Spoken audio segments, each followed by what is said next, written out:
demo tapes started pouring in from everywhere. Steve Harris, Dave Murray, they came in one night from East London. I'd never even heard of them. Here's our new demo tape, mate. Do me a favour and listen to it, will you? And I took it home after the wagon that night, and I put it on my cassette deck, and I started getting all these goosebumps all over my arms. They just went through the roof. He just was like blown away by this piece of music. I listened to it, and it was the best I'd ever heard. Neil Kay started to play it. People at the bandwagon were listening to it. Wow, this is amazing. This is great. This is a demo? Surely not. These were songs that you could headbang to, you could wave your fist to.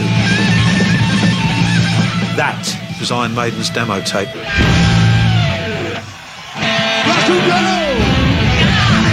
Where I first saw Iron Maiden, I thought, this is just fierce. I looked at the singer and I thought, I reckon I could do a better job than him, though, you know. I mean, I should be singing for those guys.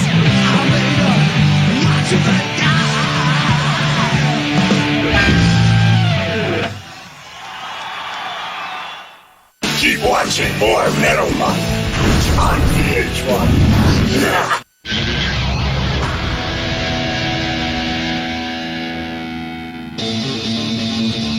The Bandwagon Club in northwest London became the spiritual epicenter of heavy metal's rising underground.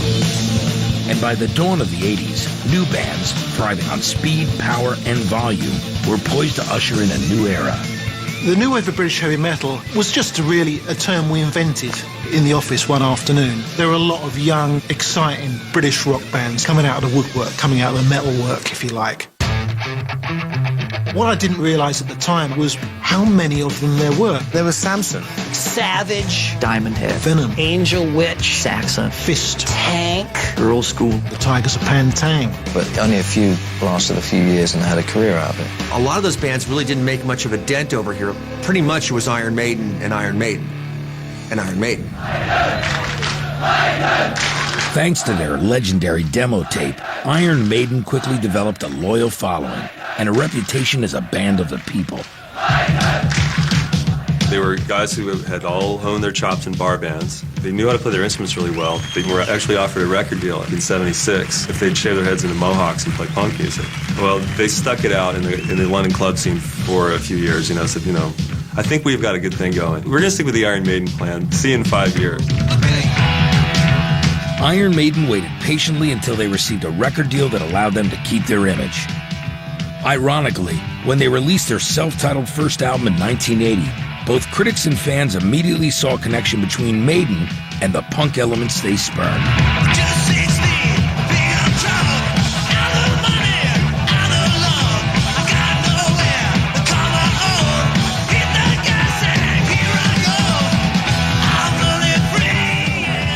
More than any band at that particular time, they had a little bit of grudging respect from punk writers of that generation, particularly with the singer Paul Di'Anno in the lineup. They had this kind of punk metal edge that I think crossed over to a large extent.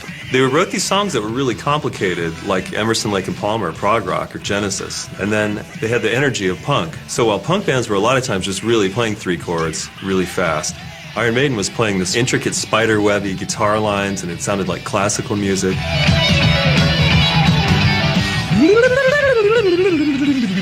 Like there's a lot of that in there. It's very noodly. It sounded more aggressive and more confrontational than pop music did. And if you were a very mainstream, straightforward, good person, you would not want to listen to Iron Maiden. The timing couldn't have been more perfect when they hit. The genre as a whole was starting to happen. And here comes Maiden. Like, I've never heard this before. This is eviler than Priest. Like, that was my first thoughts hearing Iron Maiden. They're Judas Priest, but more evil. I was like, how'd they do this? How did they do this?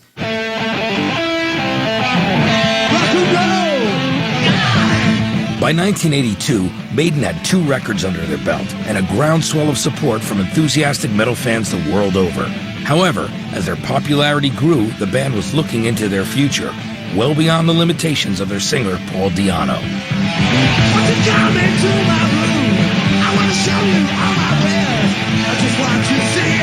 Di'Anno was very much a punk frontman. He wasn't a great singer, but he was right for what the first two albums represented. But with Paul Di'Anno, they were going to be stuck. He was unpredictable and enigmatic in a way that was not acceptable. To move on, they needed a new singer. Where I first saw Iron Maiden, I thought, this is just fierce. God, this is good. Wow. I looked at the singer and I thought, I know, I reckon I could do a better job than him, though, you know. I mean, I should be singing for those guys. I left alone. My mind was blank. They got him, Bruce Dickinson, from Sanson, a band who really weren't going anywhere. What did I see? Well, Bruce had a great voice, great range. Can I believe? He was more articulate, more dynamic, more diverse, a better lyricist and a better singer than Paul Di'Anno. It allowed Maiden to move to the next level. Once you bring Bruce Dickinson into the lineup, you can see that transformation from a band who can get a club going, can get a 3,000 or 4,000 seater venue going. But with Dickinson on board, you know, you're talking about, you know, arena rock at its greatest.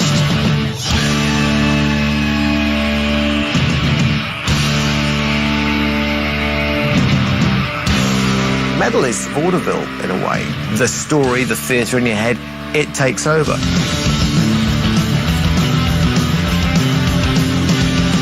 As soon as you go on a stage, you can't be a little pinhead, so you have to blow yourself up. But if you want to be that big to somebody who's right at the back of the arena, you've got to take a real... and you inflate your ego to supersized proportions. It's supersize me and everything is big, and you don't make a gesture like that, nobody will see it. Arms get flung, grand gestures, and the person at the back feels like you're much closer.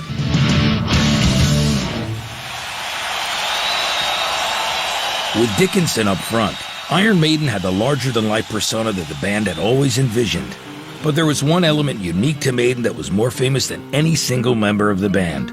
He played no instrument, and he couldn't sing. Yet Eddie became completely responsible for projecting the band's image and became one of heavy metal's most enduring symbols.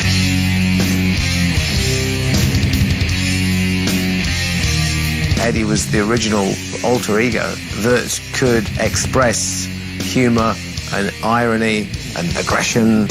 They put all their fantasy, as it were, all their image into Eddie. He became the personification of Iron Maiden on T-shirts, on photographs, on album sleeves, on single sleeves. What you've got to realise is Eddie basically started out as just a head, you know, as a cardboard cutout on a piece of plywood. It was more like a kabuki kind of mask and was shaped to look a little bit grotesque. And I remember seeing that behind the drummer. We'd do the set, and at the end of it, he had some fake blood gushing out of the mask, and actually went all over the drummer's head. He was just covered in this red stuff.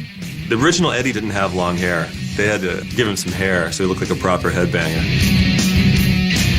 What was the inspiration for this album? Eddie. I might have never gotten into Maiden if I didn't see Eddie on the cover of that first album, and I looked at it and I thought it was the coolest thing I'd ever seen. Just shows you how important artwork was and is to music.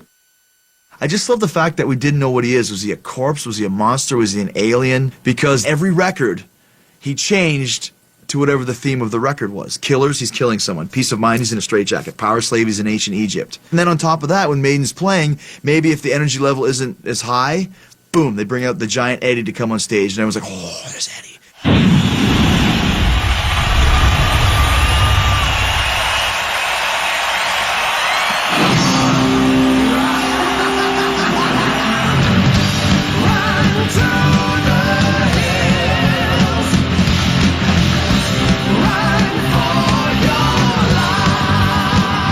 There was something about the image. It was almost like World Federation Wrestling. It was that kind of larger-than-life escapism thing, and slightly ridiculous. And I think that's why a lot of young kids got into it.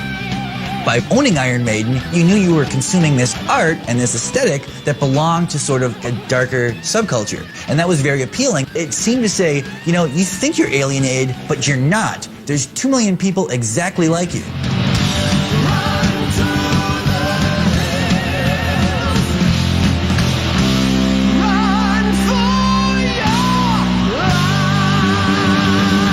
Iron Maiden grabbed everyone between the ages of 14 and 22 at that time by the balls and didn't let go.